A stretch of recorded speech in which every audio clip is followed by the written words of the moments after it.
So Bad Blood is just around the corner, and I wanted to make a video here of the 5 things that I could foresee happening at Bad Blood. This pay-per-view has around, I think, 5 or 6 matches, but I made up a list here of 5 sort of bullet points of what I could foresee happening at Bad Blood.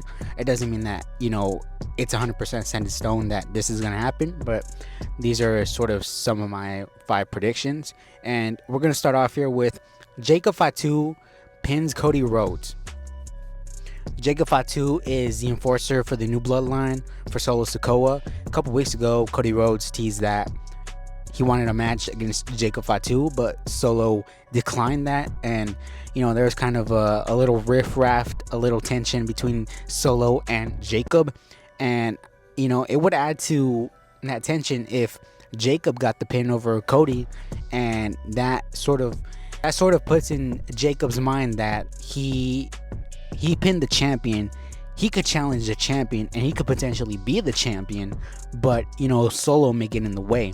So I don't foresee this happening, but if it did, it would just stir up the pot, no doubt about it.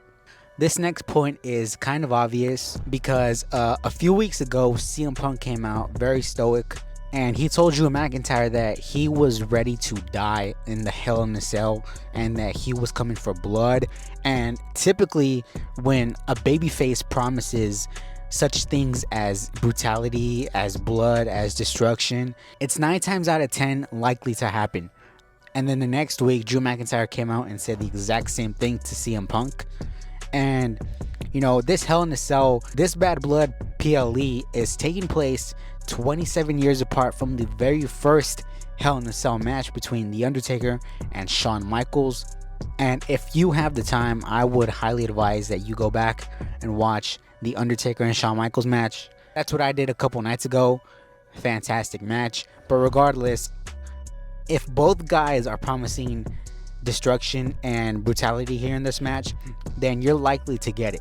Now, you're not going to get ECW levels of barbaric, wrestling, but you are going to walk on that line that WWE has as far as their blood.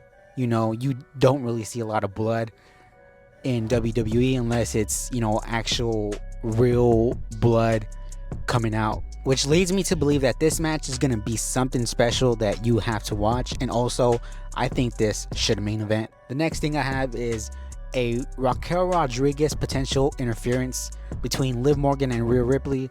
Liv Morgan and Rhea Ripley are going to be in a normal one-on-one match.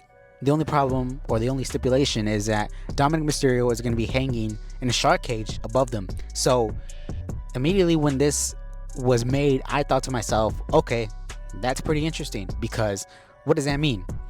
Dominic Mysterio is going to be in a shark cage, right?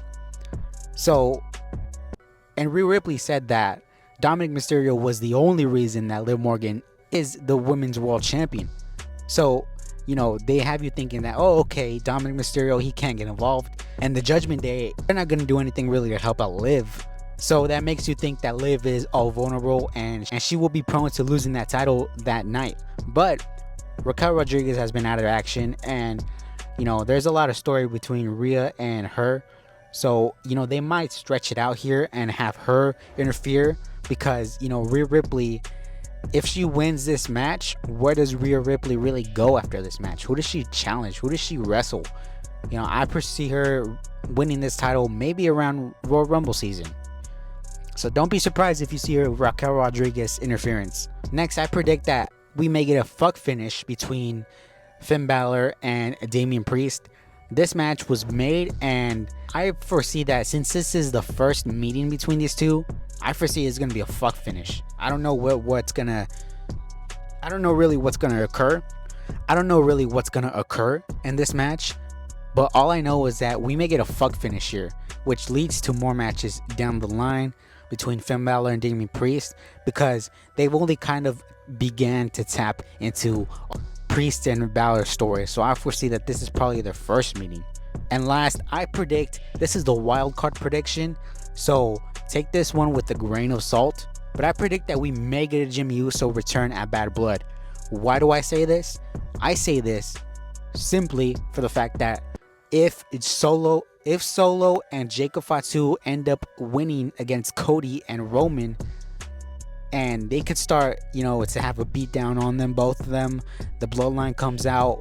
Maybe as they're getting their asses beat, Jimmy Uso returns and helps out Roman and Cody.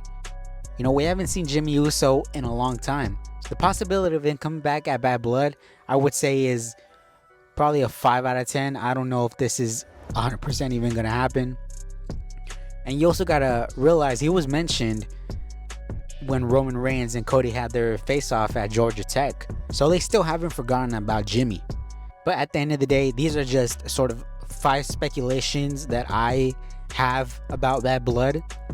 Let me know what you guys think down below. Let me know if you think I am on point. Let me know if you think I am completely out of my mind. But as always, I will see y'all in the next one, and take care.